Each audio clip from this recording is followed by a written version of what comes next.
Welcome dear students. आज की इस वीडियो में बात करने वाले हैं क्लास 12th के छात्रों के लिए भौतिक विज्ञान फिजिक्स के कुछ इंपॉर्टेंट टॉपिक्स, यानी जो कि बोर्ड परीक्षा में या तो एक एक नंबर के पूछे जाएंगे या फिर दो दो नंबर के पूछे जाएंगे। तो फ्रेंड्स, सबसे पहले मैं डिस्कस करूंगा आइंस्टीन का द्रव्यमान ऊर्जा समीकरण, उसके बाद युग्म उत्पादन युग्म विनाश, उसके बाद द्रव्यमान क्षति क्या होता है, एंड उसके बाद नेक्स्ट टॉपिक आता है नाभिकीय विखंडन और नाभिकीय संलयन क्या होता है। ये यहाँ पर मैं आपको जो 5 टॉपिक बताने जा रहा हूँ, 5 के 5 topic very very most important हैं। इन 5 टॉपिक में से हो सकता है कम से कम 2 टॉपिक आपको बोर्ड परीक्षा में देखने को मिल सकते हैं। तो इन 5 टॉपिक को अच्छे तरीके से याद कर लेना, अपनी नोटबुक में नोट कर लेना। सबसे पहले बात करते हैं आइंस्टीन का द्रव्यमान ऊर्जा समीकरण क्या होता है। आइंस्टीन एक महान साइंटिस्ट थे। इन्होंने बताया था कि द्रव्यमान होता है और जो ऊर्जा होती है, यानी यहां पर मैं लिख देता हूं द्रव्यमान और ऊर्जा, क्योंकि इस समीकरण में द्रव्यमान ऊर्जा समीकरण ही इसका नाम है, तो इसमें द्रव्यमान और ऊर्जा की ही बात हो रही है। तो आइंस्टीन ने बताया था द्रव्यमान और ऊर्जा एक दूसरे के तुल्य होते हैं, यानी द्रव्यमान को ऊर्जा में बदला जा सकता है और ऊर्जा को द्रव्यमान में बदला जा सकता है। तो इस नियम के अनुसार प्रत्येक पदार्थ में उसके द्रव्यमान के कारण ऊर्जा होती है। इसका मतलब ये है, सीधी सीधी बात मैं आपको बता देता हूं, ये कोई पदार्थ है, ठीक है, ये कोई क्या है, पदार्थ है। तो इस पदार्थ के द्रव्यमान के कारण, इस पदार्थ का जितना इसके अंदर द्रव्यमान है m है, उसके कारण इस पदार्थ में ऊर्जा होती है। यानी जितना द्रव्यमान नष्ट होगा उतनी ही हमें ऊर्जा प्राप्त हो जाएगी। तो मान लीजिए कोई पदार्थ है जिसका द्रव्यमान डेल्टा m है, तो इतना इस पदार्थ का द्रव्यमान नष्ट होता है जिसके कारण हमें ऊर्जा डेल्टा E प्राप्त होती है। तो यहां पर आइंस्टीन ने बताया था हमें जितनी ऊर्जा डेल्टा E प्राप्त होती है वो डेल्टा E बराबर होता है जितना द्रव्यमान नष्ट हुआ वो इंटू सी स्क्वायर, यानी डेल्टा E बराबर डेल्टा m इंटू सी स्क्वायर।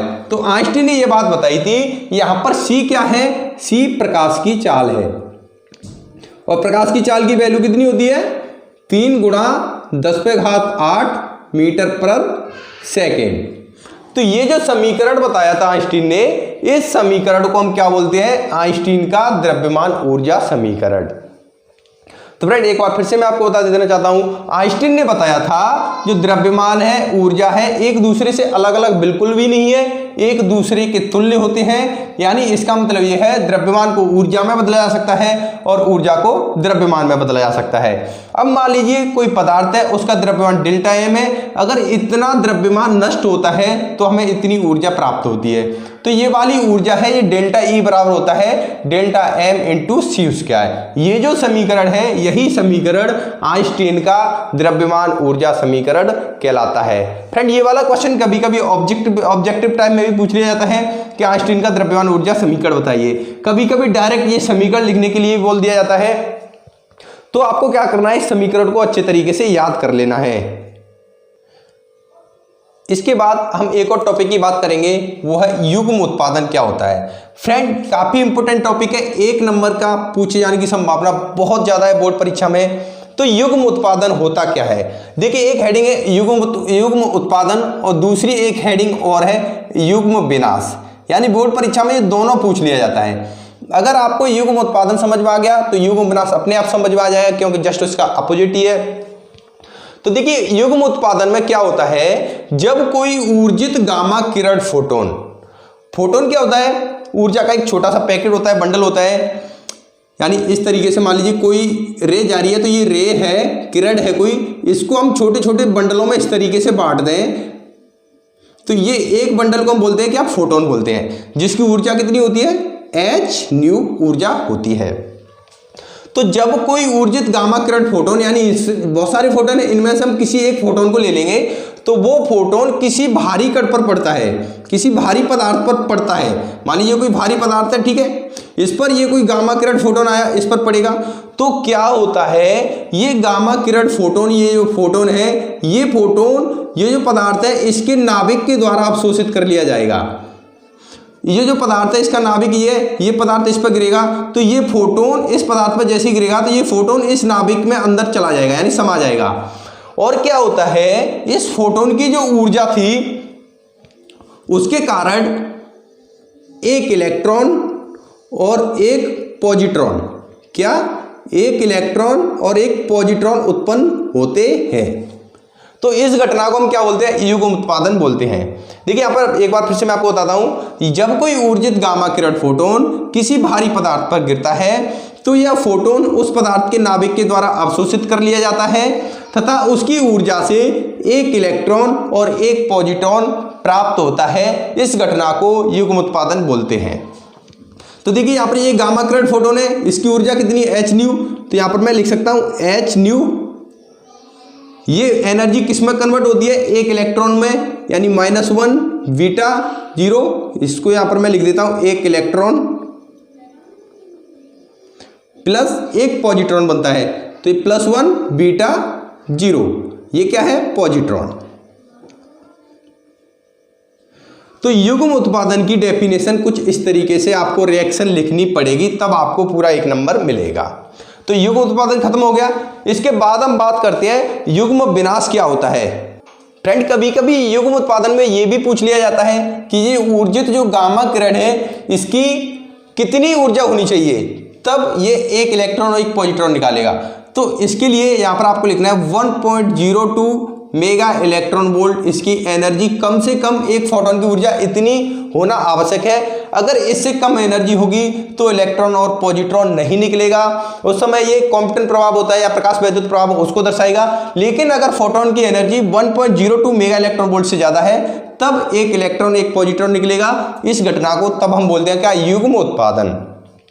अभी बात करते हैं युग्म विनाश क्या होता है। जस्ट इसका उल्टा होता है। तो देखिए युग्म विनाश की डेफिनेशन किस तरीके से लिखोगे, जब एक इलेक्ट्रॉन और एक पॉजिट्रॉन आपस में टकराते हैं, मान लीजिए एक इलेक्ट्रॉन है, एक पॉजिट्रॉन है, आपस में इस तरीके से टकराते हैं, तो क्या होता है, जब ये टकराते हैं तो इन दोनों का क्या होता है, विनाश हो जाता है, यानी नष्ट हो जाते हैं। विनाश हो जाता है, नष्ट हो जाते हैं, और इनकी जगह पर क्या होता है, 2 गामा फोटोनों की उत्पत्ति होती है।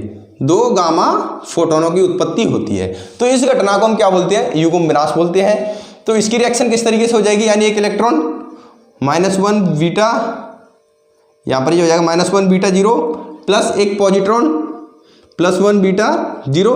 जब ये दोनों आपस में मिलेंगे तो क्या होगा, 2 गामा फोटोन की उत्पत्ति हो रही है। तो एक गामा फोटोन की एनर्जी कितनी होती है, h न्यू, प्लस दूसरे की भी h न्यू। तो युग्म विनाश में ये वाली रिएक्शन लिखते हैं और युग्म उत्पादन में ये वाली रिएक्शन लिखते हैं। दोनों में डिफरेंस क्या है, युग्म उत्पादन में एक गामा फोटोन से एक इलेक्ट्रॉन एक पॉजिट्रॉन निकलता है, युग्म विनाश में एक इलेक्ट्रॉन और एक पॉजिट्रॉन आपस में मिलकर के 2 गामा फोटोनों की उत्पत्ति करते हैं। तो उम्मीद करता हूं ये दोनों हेडिंग आपको अच्छी तरीके से समझ में आ चुकी होंगी। इसके बाद अपनी नेक्स्ट हेडिंग है, उसको देखते हैं द्रव्यमान क्षति। द्रव्यमान क्षति, मास इफेक्ट, ये भी very very most important topic है, जो कि 1 नंबर का बोर्ड परीक्षा लोगों हर साल पूछा जाता है। तो इसको फ्रेंड जरूर तैयार कर लेना। देखिए द्रव्यमान क्षति क्या होती है, आपको पता होगा नाभिक क्या होता है। कोई भी पदार्थ है उसका नाभिक क्या होता है, नाभिक के अंदर क्या होता है, प्रोटॉन प्लस न्यूट्रॉन, इन दोनों के योग को क्या बोलते हैं, हम नाभिक बोलते हैं। तो आखिर द्रव्यमान क्षति है क्या, यानी कोई भी नाभिक होता है, जैसे मान लीजिए, चलिए मैं आपको बताता हूं, अणु क्या होता है, परमाणु क्या होता है। अणु होता है बहुत सारे परमाणुओं से मिलकर बना होता है। परमाणु के अंदर क्या होता है, परमाणु के केंद्र में नाभिक होता है और इलेक्ट्रॉन इसकी विभिन्न कक्षा में इस तरीके से चक्कर लगाते रहते हैं, और ये इसको हम बोलते हैं नाभिक। नाभिक में इसके अंदर क्या होता है, प्रोटॉन प्लस न्यूट्रॉन। तो इसके ऊपर ये द्रव्यमान क्षति की डेफिनेशन बनती है, यानी कोई भी नाभिक होता है, इस नाभिक का जो द्रव्यमान होता है वो इसके अंदर जो प्रोटॉन और न्यूट्रॉन है इनके टोटल द्रव्यमान से कुछ कम होता है। यानी कुल मिलाकर के इसको हम इस तरीके से बोल सकते हैं, किसी नाभिक का वास्तविक द्रव्यमान उसमें उपस्थित प्रोटॉन और न्यूट्रॉनों के द्रव्यमान के योग से सदैव कुछ कम होता है। द्रव्यमानों के इस अंतर को नाभिक की द्रव्यमान क्षति कहते हैं। तो यहां से द्रव्यमान क्षति का फॉर्मूला क्या हो जाएगा, यहां पर मैं लिख देता हूं, यानी द्रव्यमान क्षति equal to proton plus neutron का द्रव्यमान माइनस नाभिक का वास्तविक द्रव्यमान। नाभिक का वास्तविक द्रव्यमान यानी इसके अंदर जो प्रोटॉन और न्यूट्रॉन है, इन दोनों के टोटल द्रव्यमान से इस नाभिक का जो वास्तविक द्रव्यमान है उसको घटा देंगे तो हमें क्या प्राप्त हो जाता है, द्रव्यमान क्षति प्राप्त हो जाता है। आपको सिर्फ इसमें इतना ही लिखने की जरूरत है, इससे ज्यादा कुछ भी लिखने की जरूरत नहीं है। तो फ्रेंड, आज की वीडियो में हमने 4 इंपोर्टेंट टॉपिक के बारे में डिस्कस किया। पहला, आइंस्टीन का द्रव्यमान ऊर्जा समीकरण, दूसरा युग्म उत्पादन, तीसरा युग्म विनाश, चौथा द्रव्यमान क्षति, जो कि वेरी मोस्ट इंपोर्टेंट है। उम्मीद करता हूं आपको ये 4 टॉपिक अच्छे से समझ में आ गए होंगे। ऐसे ही वीडियो लेक्चर रोजाना पाने के लिए बने रहिए आप हमारे साथ। धन्यवाद।